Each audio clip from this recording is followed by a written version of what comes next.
Sa pagkakataong ito, makausap natin ang public interest lawyer, political analyst at blogger na si Attorney Jesus Falsis. Magandang gabi po, Attorney Falsis. Welcome back po sa Arangkada Balita.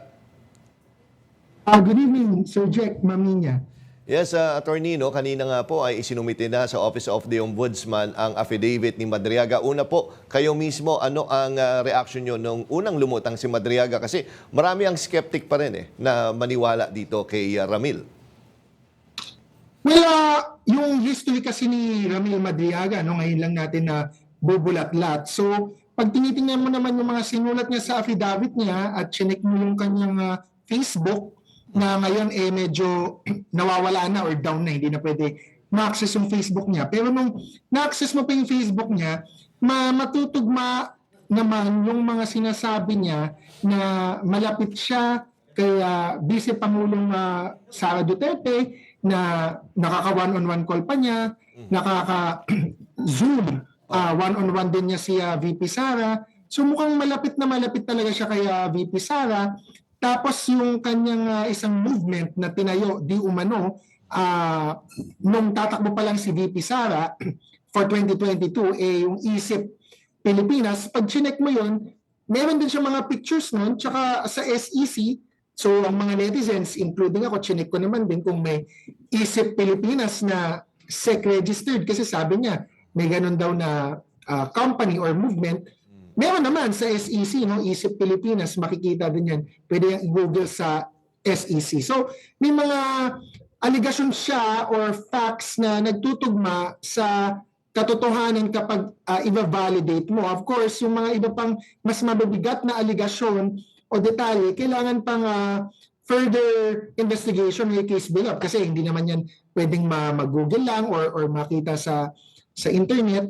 So yan ang kailangan imbestigahan ng ombudsman, and maganda na nag-file or pinisenta ng abogado ni Madriaga ang affidavit ni Madriaga kay ombudsman. Hindi lang siya kwento lang or allegation, hindi lang siya politika na pinalutang lang yung affidavit para manira.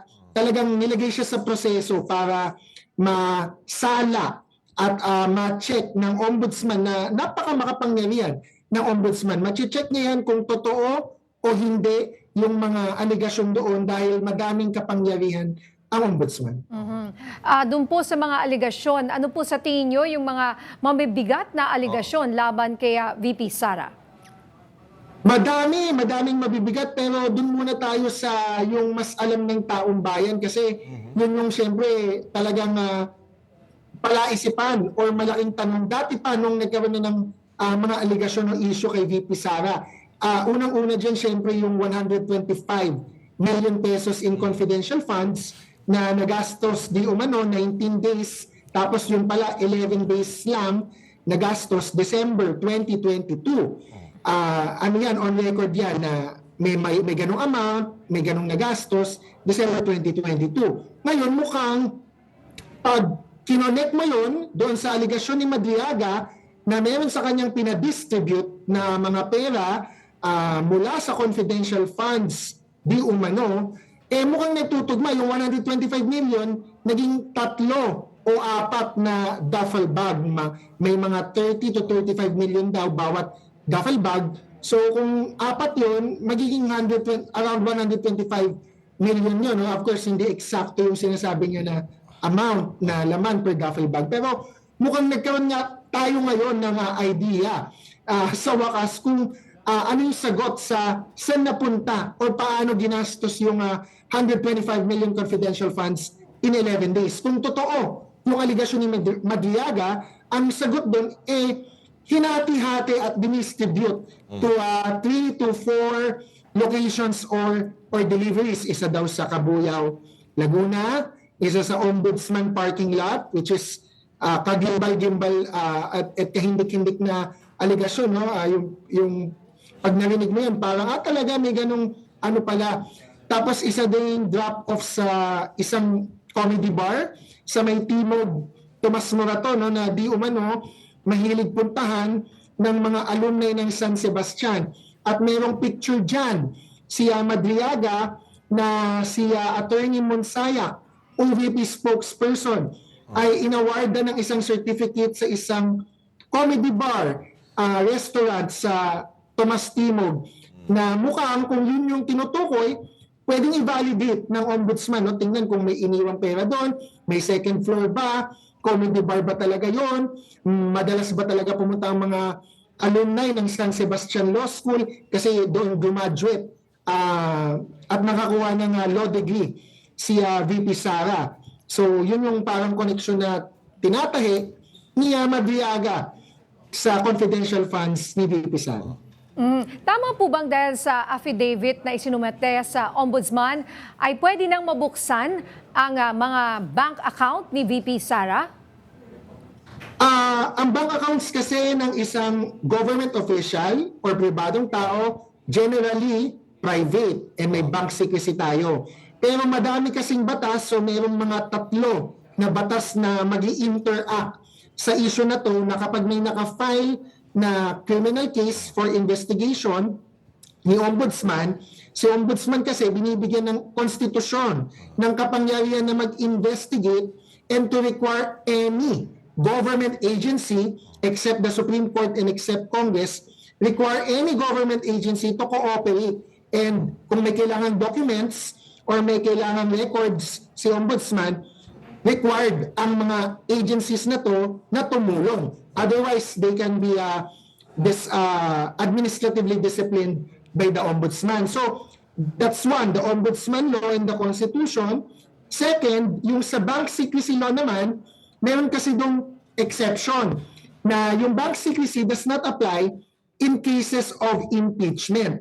So ngayon, wala pa namang trial, but we have to note na nasa Ombudsman law din to, the Ombudsman cannot investigate or prosecute impeachable officers like the President or like the Vice President with criminal cases except or unless it is for the purposes of filing an impeachment case.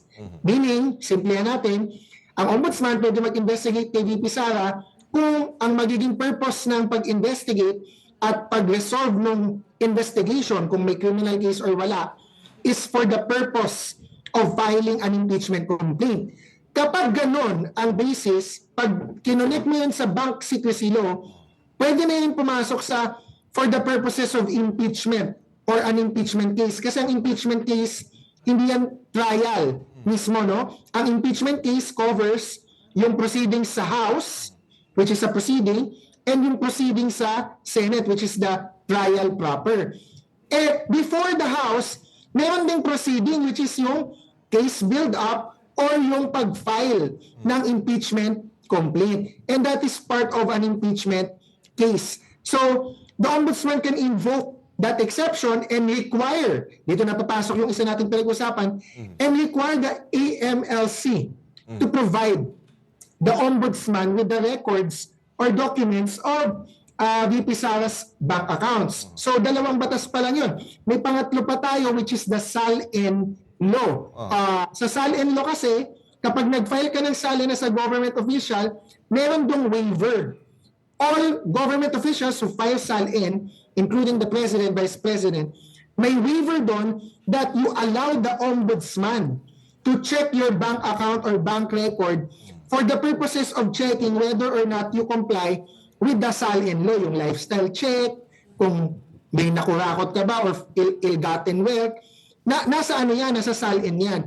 So kapag pinag-connect mo yung tatlo na yon, the Ombudsman is empowered to inquire into the bank records even of a president or vice president if may pending case or complaint that alleges na mayroong pagnanakaw ng pera or mayroong paggamit ng pera na illegal, na galing sa illegal na sources like POGO, like stolen money, gagamitin for kampanya or for elections. Yung mga ganong allegation, mabigat yun and will empower the Ombudsman to inquire into the bank records of VP Sara. So, ano yan? Related yung mga batas na yan, hindi lang isang batas, but ang final na answer. Ang final answer is yes, the cases, the plunder case filed by Cielo Magno and civil society groups and the affidavit of Madriaga submitted by his lawyer can now empower the Ombudsman to